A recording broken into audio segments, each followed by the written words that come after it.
Creo yo que el Papa es muy, muy sensible a que cuando la Iglesia restringe su acceso solamente a los que cumplen un cierto estándar de perfección doctrinal, moral, disciplinar, ritual, etcétera, evidentemente la Iglesia colapsa en su dimensión misionera.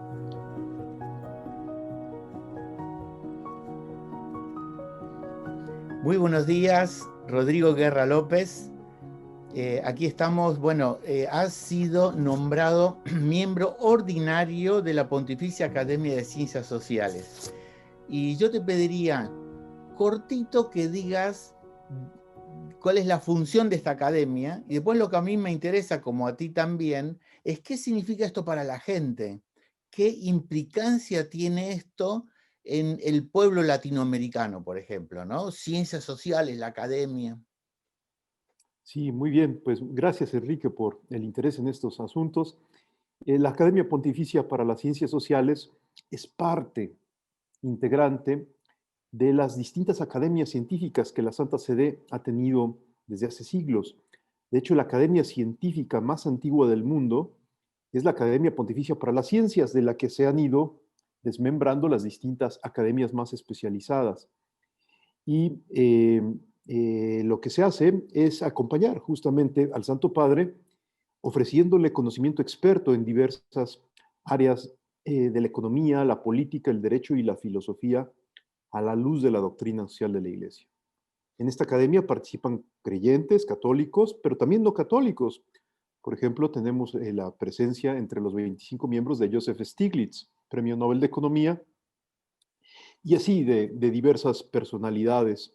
Jeffrey Sachs, Rocco Buttiglione, Pier Paolo Donati y algunos otros que cada quien en su área pues aportan tratando de que la iglesia escuche con fuerza no solo la voz de las distintas ciencias, sino la voz de la realidad.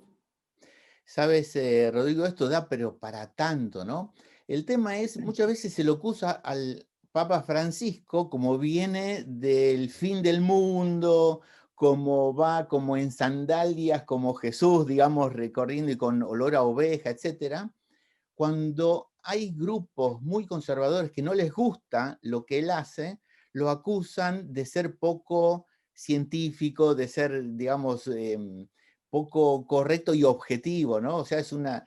Pero él, digamos, le importa muchísimo toda esta, la verdad objetiva, ¿no? Porque lo vemos en todos sus documentos, encíclicas, exhortaciones apostólicas, una pulcritud muy, muy grande sobre los temas objetivos, pero su espíritu profético va hacia bajarlo al pueblo, ¿no?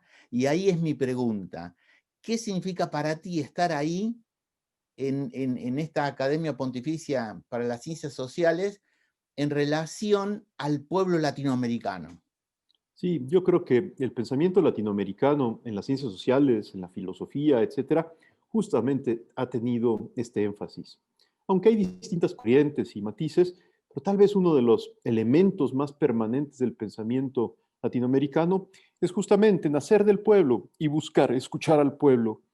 Entonces, a diferencia de otras disciplinas, a lo mejor cultivadas, pues desde la pulcritud de una oficina con aire acondicionado en Austria o en Suiza, en América Latina, la gran mayoría de los científicos sociales creo que tenemos un gran aprecio, no solamente por instrumentos sociométricos, encuestas, etcétera, sino por la inserción, es decir, por el compromiso real con el movimiento y las causas populares. Esto, que puede parecer poco científico, más bien pastoral, apostólico o de actividad social, realmente lo que hace es nutrir de experiencia real a lo que luego, obviamente, de manera reflexiva se elabora.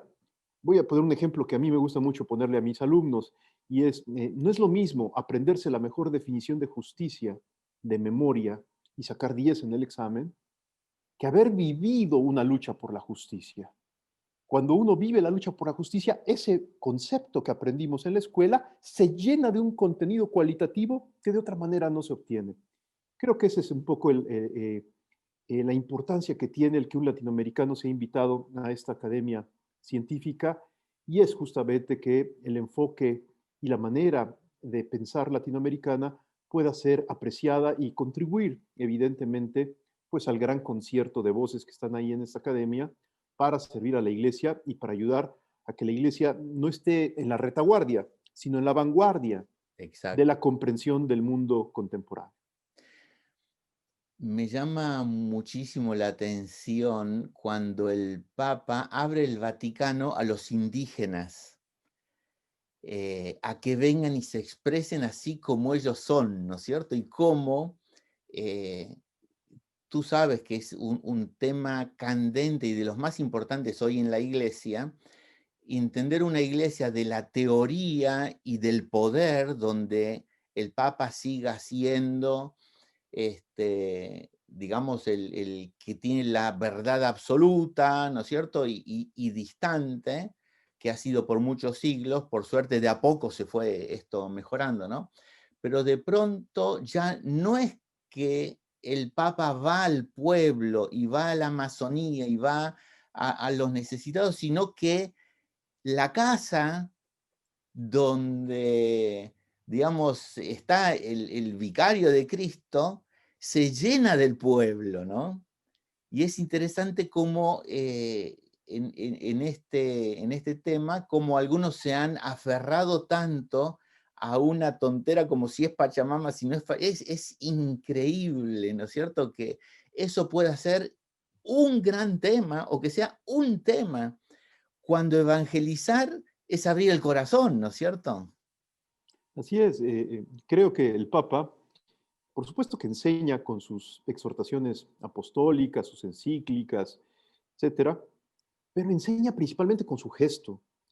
Cuando él, por ejemplo, convoca que el Sínodo de la Amazonia sea en el Vaticano, no fue simplemente por una especie de comodidad para no viajar al Amazonas, sino para que justamente el contingente de agentes de pastoral y de pueblo amazónico, por así decirlo, con su presencia, también fueran buena noticia allá en Roma ante las estructuras vaticanas.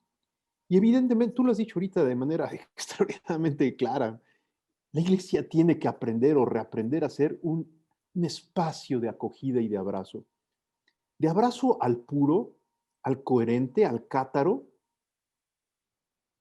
o de abrazo a todos. Creo yo que el Papa es muy, muy sensible a que cuando la iglesia restringe su acceso solamente a los que cumplen un cierto estándar de perfección doctrinal, moral, disciplinar, ritual, etcétera, evidentemente la iglesia colapsa en su dimensión misionera.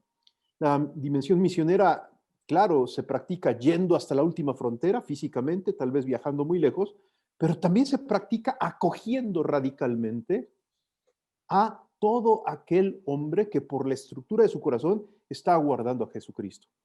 Y creo que el ejemplo además que pusiste, pues es afortunadísimo, porque justamente el escándalo que se organizó en torno a la presencia de una figurita de madera, de una mujer embarazada, que en algunos ambientes se le llama Pachamama, pero en otros no tanto, simplemente es una figura de fecundidad y que, como es evidente visualmente, afirma la vida de la mujer que va a dar a luz y del bebé que viene. Es como una especie de canto a la dignidad de las dos vidas.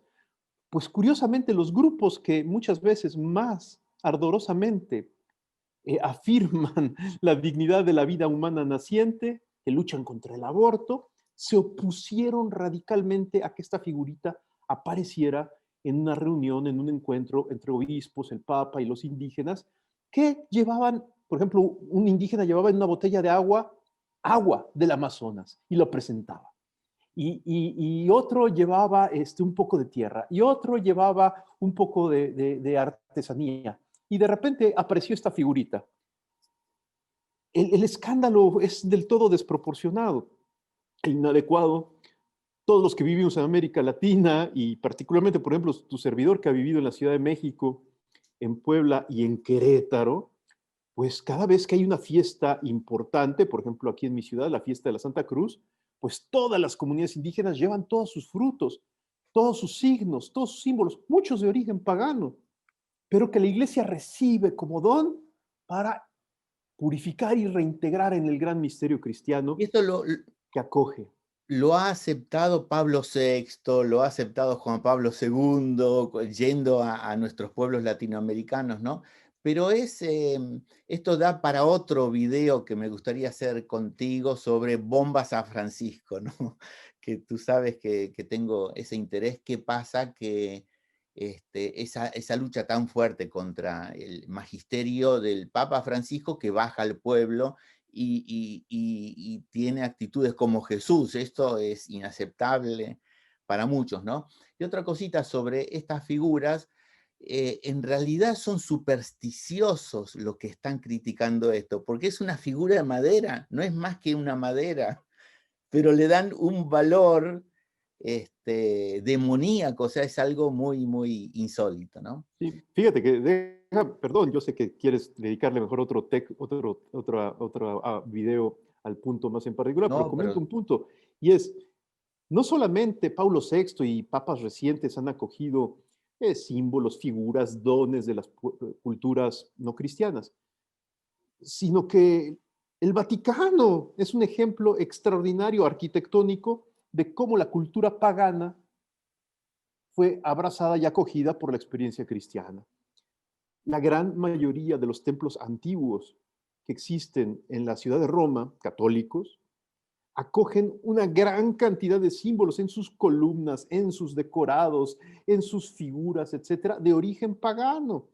Es decir, y muchas veces no solamente son reminiscencias lejanas en materia estilística, sino son piezas completas de antiguos templos paganos que fueron incorporadas en la arquitectura sagrada católica.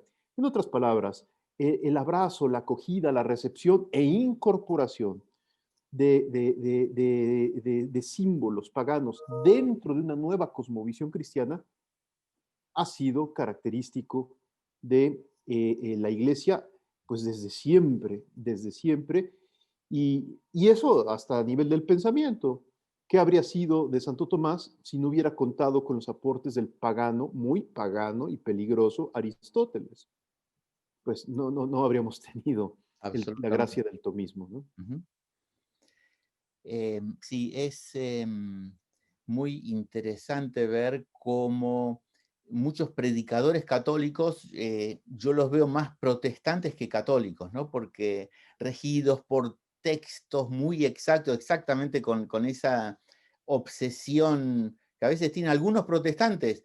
Muchos protestantes son más abiertos a la gracia de Dios que católicos predicadores y a la cual a quienes la gente sigue, ¿no? Y les cree, para darse cuenta si yo sigo a ese predicador que me da toda la estructura clarísima con todos los versículos y etcétera, etcétera, si estoy bien siguiéndolo a él, el punto es, ¿está con el Papa? ¿Está con los obispos? ¿Está con la iglesia o no? Ese es el punto claro, ¿no? Para saber si me está confundiendo, o sea, si me está diciendo, mira, yo no estoy tan de acuerdo con esto, pero...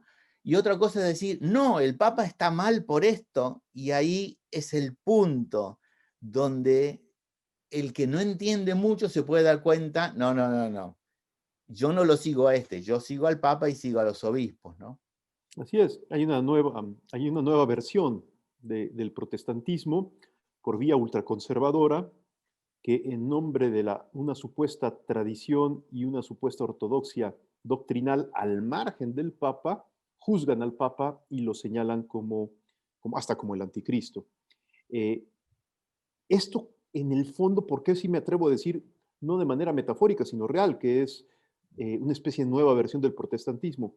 Porque en el fondo entraña una cierta iconoclastia, es decir, aversión a la experiencia sensible, del dato sensible, una cierta desconfianza a la presencia carnal de un misterio que nos desborda. Justamente la noción de sacramento es eso, que a través de un signo empírico como la carne de la iglesia, el misterio de Dios se hace presente. Desconfiar de la carne frágil del Papa porque es frágil, es en el fondo fugarse a una especie de intento nuevo de tener una relación directa del hombre con Dios sin pasar por una mediación sensible, sacramental, como puede ser la presencia de Cristo a través de la iglesia y muy especialmente de manera misteriosa a través del vicario de Cristo, que es el Santo Padre. Como la teoría como digo, versículos, porque siempre se pueden tomar versículos que apoyen lo que yo estoy diciendo, ¿no?